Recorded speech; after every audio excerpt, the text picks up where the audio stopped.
Hey, peace and blessings to your family. This is Zion. Uh, I had the opportunity today, as I have this entire month, to drive by this particular building. It's an old Department of Social Service building that sits on the corner of the Uptown area. It's not in the heart of Uptown, but it's still within the Uptown corridor. And this particular DSS building sits adjacent to the federal courthouse. Now, this particular building was constructed probably back in the 1960s. I would actually have to do my research to be a little bit more accurate, but I would say, just judging the timeline of someone who grew up in this city, born and raised in this city, that it was probably erected back in the 1960s. Now, this particular huge building, colossal structures to it, it's been abandoned for well over 25 years. I would say 25 years, give or take, if not a little bit more than that.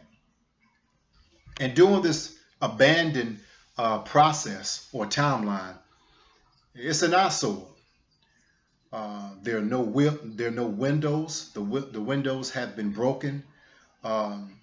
It sits, I don't know, maybe 5 stories high, and it's just an eyesore. It's beautiful back in its day, but times have changed. So now the city brought in a construction team, or better yet, a demolition team, and they are destroying the building. They're taking it down. Now, they're not taking it down by explosives, because right beside this particular building, across the parking lot, across the street, there are restaurants, and there is also a condominium. So they don't want to chance this being a safety issue by explosives. There's no wrecking balls that were brought in. They basically have 2 huge demolition cranes, and they are going in and destroying the building. Now, let me show you some pictures, because I'm going to bring this home, and it's all going to make sense. Yeah, hopefully you're able to see it. I'm not sure if you can or not. Let's see. I don't know if you can see this building. Yeah, I think that's better. So this is the building, and this is how it looked. Now, I didn't take any pictures before the demolition began, but this is how it looked in one phase. I took a picture, and this is another phase. This is how it looks,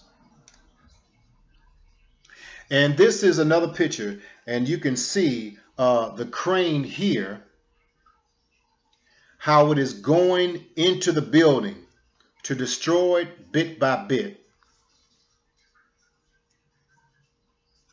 Here's another picture that I took from afar, that you're able to see the building and how it is coming down in various stages and phases. And this is the most recent picture, and it is almost ground level. Now, I say all that to say this, is that the demolition teams that worked the cranes and those that were within the area that belonged to this company, they worked day and night for 1 month straight. And I watched them, not every hour on the hour, but they were working overtime. At night, they brought out the huge spotlights to shine on the building, and there was also one that was embedded on top of the crane, so the operator would be able to see exactly what was going on, what he needs to do next. And so around the clock for 1 month straight, this demolition team was committed to destroy this ancient building, to bring it down to ground level, because they're going to build another building in its stead. whether it's condominiums or whether it's an office building. I don't know. It's not broadcast, but they're leveling that building for a reason. Now, this building was there for a long time, and I'm pretty sure that those operators, I'm not sure if they were working in 8-hour increments, 10 hours, 12 hours, 14 hours. I'm not sure, but one thing I am sure, that number one, they were persistent. They were determined. Also, they had a timeline and also a deadline to finish this particular job, to gather all of the rubble, all of the metal, the concrete, the old wiring, the old plumbing, to clear off that land. They have a timeline, but they also have a deadline to clear off that land, and then to bring in another team to build it. You know, I work with my nonprofit organization, Pinnacle Community Outreach. And Pinnacle Community Outreach, we're 501c3, and we are committed to make the lives of returning citizens much better when they left. That the bottom line is that between 688,000 and 700,000 people leave out of prison, but where they're going. 95% of those who are leaving out of jails and prisons, they're coming out, but they're going somewhere. Are they prepared for technology? Are they prepared for the challenges that life will hurl at them? Are they prepared to deal with their own emotional issues and baggages? Are they prepared to go back to a family that has changed since they left? Not only has the family changed, but the one who was incarcerated, they have changed as well. The child has changed, or the children. They're no longer wearing Pampers, but now they're driving vehicles, or they're in grade school. So how do we deal with this? How do you deal with receiving 99 no's during the application process phase? What do you do when you receive a no? You can't move into our apartment complex because you have a drug conviction. No, you can't receive a grant because you have a drug trafficking conviction. What do you do? So at Pinnacle Community Outreach, we are committed to deal with this particular atrocity, if you will, concerning the criminal justice system in many different phases. Number one, we're offering transportation for the children to see their parents, their fathers, primarily, as well as their mothers. Secondly, as long as the parent is not incarcerated due to a crime that was committed against that child, because we want to keep the family unit tight. And we also offer in-house therapeutic counseling with qualified counselors for the children and the caretakers or the guardians of the children. We also offer the same service, provide that for those who are incarcerated when they come home. And also life skills development, recidivism prevention programs that we offer. Not just the basic life skills, but to build a community to get you involved in networking, to use your talents and your gifts so that now you can become a builder and not a destroyer of the community. To surround you with people who love you, who are going to hold your feet to the fire of accountability, that you're not going to throw in a towel and quit on yourself. And we're going to make sure that you're surrounded with people that will not only hold you accountable, but also people that will plug you into various resources within the community so that you can become not only employed, but employable, to use those talents and gifts for your betterment, and also that you can move forward in rebuilding your life one brick at a time. as well as being a benefit and an asset to your family as well as the community. So I just invite you to go to my website, Pinnacle Outreach, pinnacleoutreach.org, pinnacleoutreach.org, and just check out the website.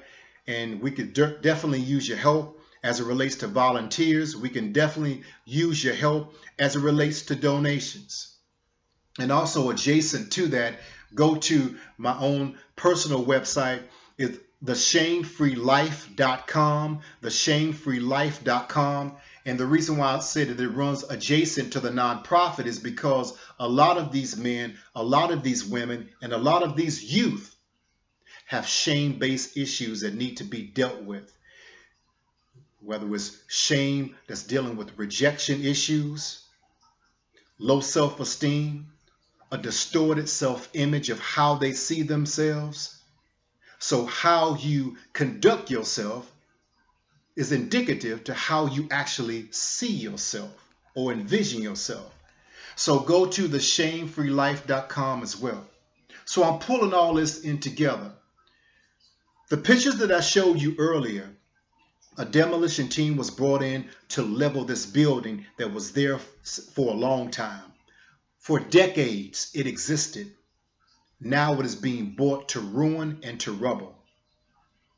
Because the general contractors and the architects, they have a new vision of how to utilize this real estate property. Because what used to work no longer works and no longer fits in our architectural mind and scheme of things.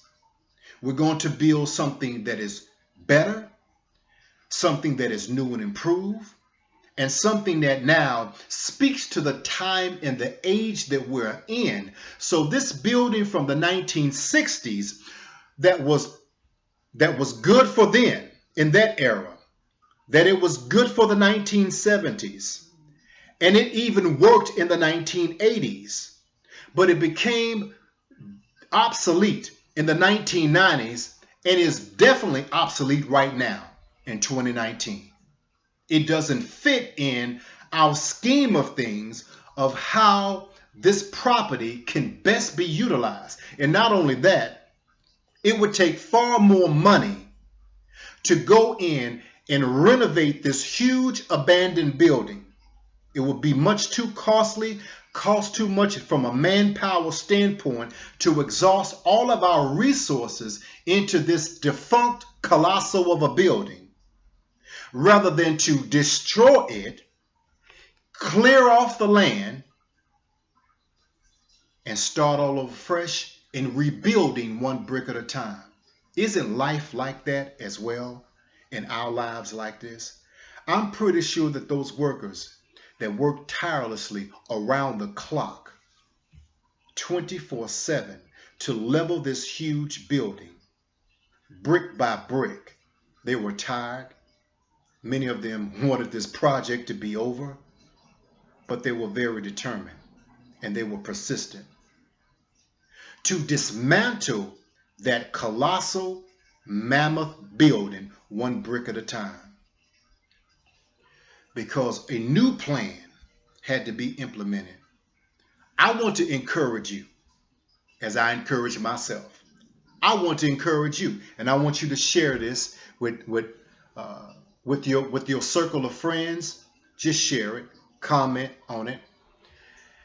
That oftentimes God will show us certain areas of our lives that need to be dismantled.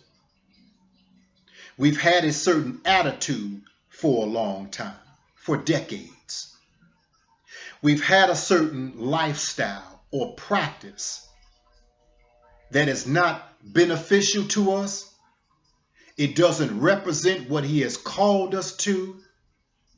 It has become a stronghold in our lives or a stronghold in our mind. And we operated as such a long time ago, but now there is a new plan, there is a new behavior, there is a new mindset, there is a new way of thinking There is a new speech pattern, a new way of speaking. There's a new process of how we process that has got to be implemented in order to now rebuild our lives one brick at a time. Regardless if you were incarcerated, literally, or incarcerated financially, spiritually, emotionally, psychologically, or socially. You found yourself being inmate 9234601-2. And it's written over your face. It's written in your heart. It's embedded or embroidered on your soul, in your mind. And so now, oftentimes what God will do, he will show us certain places in our lives, not to shame us, but to expose the old, ancient stronghold of a building that we are responsible for, in working in concert with him to work overtime, tirelessly, to work overtime in dismantling and destroying one brick, one boulder at a time until it is leveled, that we can rebuild our lives in a healthy way, in a healthy format, because this is the new you. So we've got to oftentimes see the vision, and I encourage you, as I encourage myself, to see the vision and to look at the building that seems so mammoth and so gigantic. It's going to take a long time to destroy it. It doesn't make any difference how long it takes. You continue to work on yourself. And let me tell you something. This building that was so gigantic, they blocked off the block that was under demolition. And they had to create a detour for all of the traffic to go around 3 blocks around this building to get to your destination. People were pissed. They were angry. They were hot. One day I was one of them. They were agitated and they were aggravated at this inconvenience. A lot of people are going to get aggravated and agitated at how long it's taking you to destroy certain things in your life in order to rebuild your life. So be it. Let them take the detour. Because what's important right now is for you to rebuild your life one brick at a time. And that is our mission, even at Pinnacle Community Outreach, our mission statement. But even more than that, you deserve that. That should be your mission statement. To rebuild your life one brick at a time.